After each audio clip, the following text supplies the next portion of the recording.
पारंपरिक औषधोपचारांकडे वळण्यासाठी विज्ञानाच्या माध्यमातून लोकांचा विश्वास जिंकण्याचं पंतप्रधान नरेंद्र मोदी यांचं आवाहन. परंपरा, नवोन्मेष आणि विज्ञान एकत्रितपणे प्रगती करू शकतात हे भारतानं दाखवून दिलं आहे.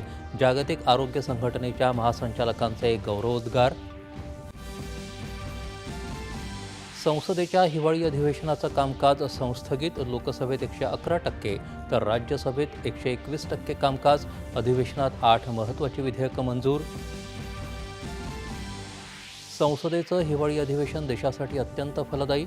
मंजूर विधेयकं कोट्यवधी लोकांचं जीवनमान सुधारण्यात आणि विकसित भारतासाठी महत्त्वाची भूमिका बजावतील. किरेन रिजिजू. नेदरलँड्सचे परराष्ट्र व्यवहार मंत्री आणि एस जयशंकर यांच्या चर्चा. कृषी, आरोग्य, विज्ञान, तंत्रज्ञान आणि नौवहन क्षेत्रात दोन्ही देशांमधील मजबूत सहकार्यावर भर.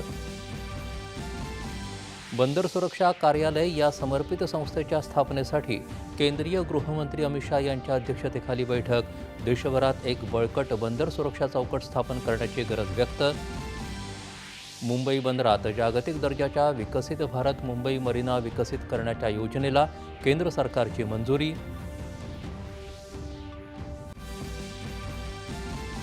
आफ्रिकन देशांशी संबंध दृढ करण्यासाठी नवी मुंबईत स्वतंत्र इमारत उभारण्याची मुख्यमंत्री देवेंद्र फडणवीस यांची हिंदू इकॉनॉमिक फोरमच्या उद्घाटन समारंभात घोषणा.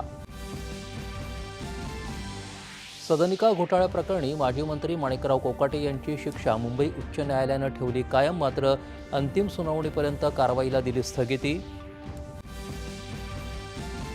नागपूरमधल्या आवादा कंपनीच्या आवारात पाण्याची टाकी कोसळल्यानं झालेल्या अपघातात 6 कामगारांचा मृत्यू.